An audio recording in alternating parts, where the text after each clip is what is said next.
1 Samuel chapter 18. And it came to pass, when he had made an end of speaking unto Saul, that the soul of Jonathan was knit with the soul of David. And Jonathan loved him as his own soul. And Saul took him that day, and would let him go no more home to his father's house. Then Jonathan and David made a covenant, because he loved him as his own soul. And Jonathan stripped himself of the robe that was upon him, and gave it to David in his garments, even to his sword, and to his bow, and to his girdle. And David went out whithersoever Saul sent him, and behaved himself wisely.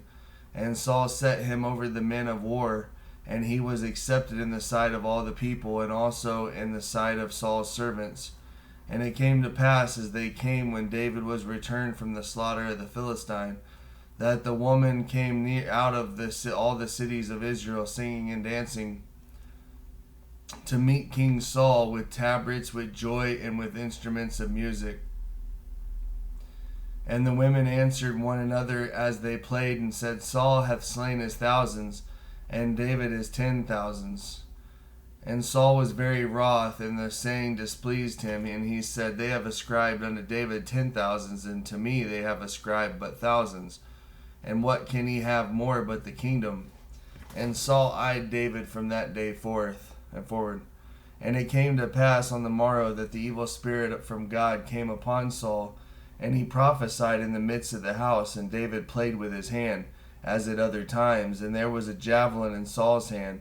And Saul cast the javelin, for he said, I will smite David even to the wall with it. And David avoided out of his presence twice. And Saul was afraid of David, because the Lord was with him, and was departed from Saul. Therefore Saul removed him from him, and made him his captain over 1,000. And he went out and came in before the people. And David behaved himself wisely in all his ways, and the Lord was with him. Wherefore Saul saw that he behaved himself very wisely, and he was afraid of him. But all Israel and Judah loved David, because he went out and came in before them. And Saul said to David, Behold, my elder daughter Merab, her will I give thee to wife. Only be thou valiant for me, and fight for the Lord's battles. For Saul said, Let not mine hand be upon him, but let the hand of the Philistines be upon him. And David said unto Saul, Who am I, and what is my life, or my father's family in Israel, that I should be son-in-law to the king? But it came to pass at the time when Merab, Saul's daughter, should have been given to David, that she was given unto Adriel the Mahalalite to wife. And Michal, Saul's daughter, loved David, and they told Saul, and the thing pleased him. And Saul said, I will give him her, that she may be a snare to him, and that the hand of the Philistines may be against him.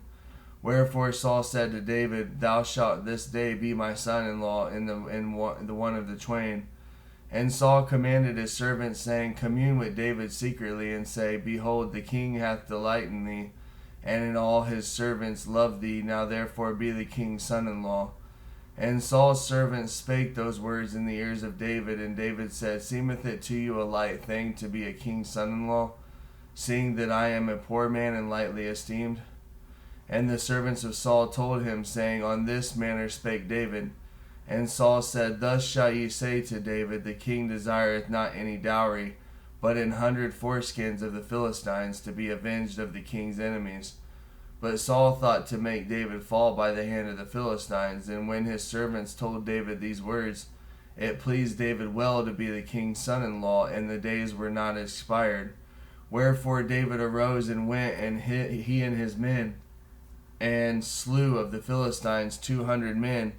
And David brought their foreskins, and they gave them in full tale to the king, that he might be the king's son-in-law. And Saul gave him Michal his daughter to wife. And Saul and knew that the Lord was with David, and that Michal, Saul's daughter, loved him. And Saul was yet the more afraid of David, and Saul became David's enemy continually.